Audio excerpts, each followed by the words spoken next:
شروع اللہ کے نام سے جو بڑا مہربان نہایت رحم کرنے والا ہے۔ تمام دوستوں کو السلام علیکم۔ ایک بادشاہ اپنے نوکروں کے ہمراہ کہیں جا رہا تھا کہ راستے میں اسے ایک بچہ نظر آیا۔ بادشاہ کو بچہ بڑا پیارا لگا، حکم دیا کہ اسے میرے گھر والوں کے سپرد کر دیا جائے، اس کی تربیت کی جائے۔ چنانچہ وہ بچہ شاہی نگرانی میں پلنے لگا۔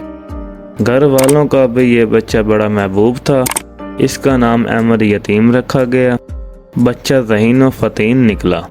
جب بادشاہ کی وفات کا وقت آیا تو اس نے اپنے بیٹے کو بلا کر کہا، میرے مرنے کے بعد اس بچے کی خوب دیکھ بھال کرنا، اس کا خیال رکھنا اور اسے کسی بھی محرومی کا شکار نہ ہونے دینا۔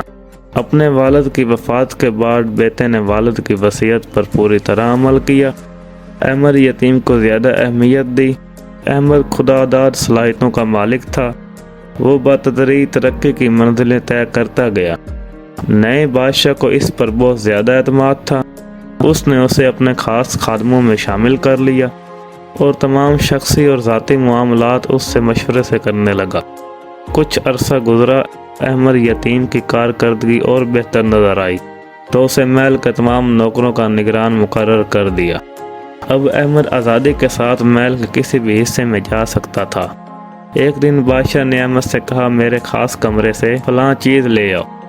احمد جب اس کمرے میں گیا تو وہاں بادشاہ کی خاص لونڈی کو ایک نوکر کے ساتھ قابل اعتراض حالت میں دیکھا۔ اس لونڈی نے احمد کی منت سماجت کی کہ اس پر رحم کر اور اس کی پردہ پوشی کرے۔ لونڈی خوبصورت تھی، وہ اسے ورگلانے لگی کہ میں تمہاری ہر قسم کی خدمت سر انجام دینے کو تیار ہوں۔ احمد نے کہا، معاذ اللہ، تم کس قسم کی حرکتیں کر رہی ہو؟ میں اپنے امیر کی خیانت کس طرح کر سکتا ہوں؟ اس نے میرے ساتھ اتنا اچھا سلوک کیا ہے، مجھے فرش سے عرش تک لے گیا ہے۔ یہ کام ذلیل اور گندے لوگوں کا ہوتا ہے۔ اس نے لونڈی کو نصیحتیں کی اور توبہ و استغفار کی تلقین کر کے وہاں سے رخصت ہوا اور اسے یقین دلایا کہ فکر نہ کرو، میں تمہاری پردہ پوشی کروں گا۔ ادھر لونڈی کو مسلسل فکر کھائی جا رہی تھی کہ کہیں احمد میرا پردہ چاک نہ کر دے۔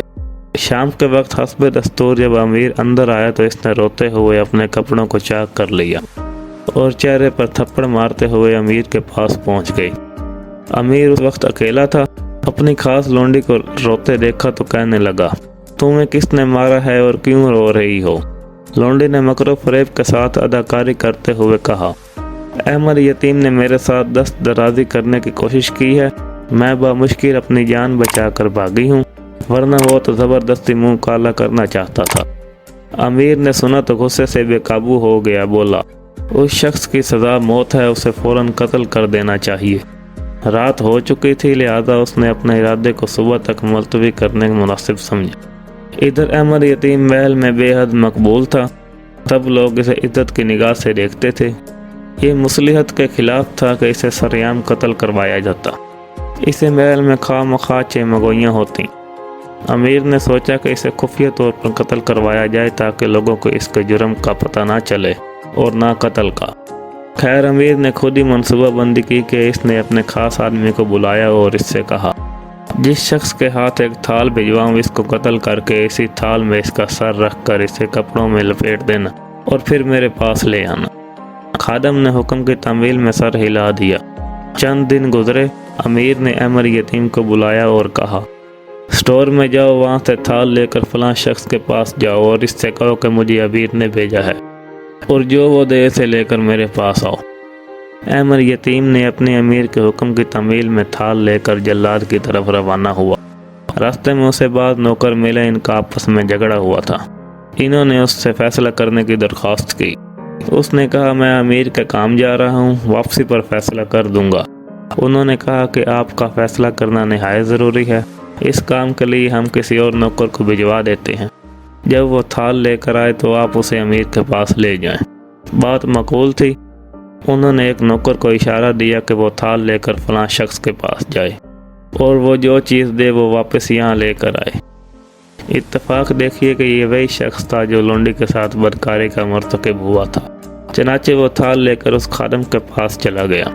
اس خادم خاص نے قتل کرنے کے لیے خاص جگہ کا انتخاب کیا ہوا تھا۔ تاکہ کسی کو کانوں کان خبر نہ ہو۔ اس نے اس نوکر کو ساتھ لیا اور وہاں پہنچ گیا۔ اس نے اس کی گردن کاٹ دی اور سر تھال میں رکھ کر خوب ڈانپا اور امیر کے پاس آیا۔ خادم خاص اس تھال کو لے کر حاضر ہوا۔ امیر نے تھال سے کپڑا ہٹایا تو وہاں احمد یتیم کے سر کی بجائے کسی اور کا سر تھا۔ وہ بڑا حیران ہوا۔ اس نے پوچھا احمد یتیم کہاں ہے؟ بتایا گیا کہ وہ فلاں جگہ ہے۔ امیر نے احمد یتیم کو بلانے کا حکم دیا۔ جب احمد یتیم حاضر ہوا تو پوچھا میں نے تمہیں ایک کام دے کر بھیجا تھا اور کہا تھا کہ تھال لے کر جاؤ، تم خود کیوں نہیں گئے؟ احمد یتیم جو تمام حالات سے بے خبر تھا، اس نے نوکروں کے درمیان جھگڑے اور پھر ان کے درمیان صلح کا ذکر کیا کہ میں وہاں مشغول تھا۔ اچانک امیر کو خیال آیا اور اس نے اس خادم کے بارے میں پوچھا کہ کیا تم اسے اور اس کے گناہ کے بارے میں جانتے ہو؟ احمد کہنے لگا ہاں، اس کے فلاں لونڈی کے ساتھ ناجائز تعلقات تھے اور اس نے مجھے اللہ کا واسطہ دے کر چپ کرا دیا تھا، میں اس کی پردہ داری کروں؟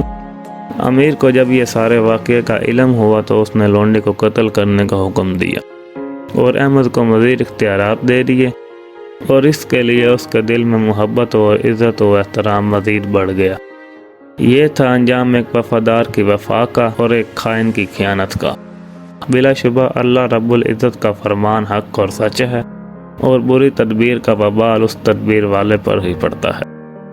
دوستو، اگر ویڈیو پسند آئی ہو تو ویڈیو کو لائک کریں، چینل کو سبسکرائب کریں اور ساتھ ہی بیل نوٹیفیکیشن کو پریس کر لیں تاکہ ہر نئی آنے والی ویڈیو آپ تک ضرور پہنچ سکے۔ اللہ حافظ۔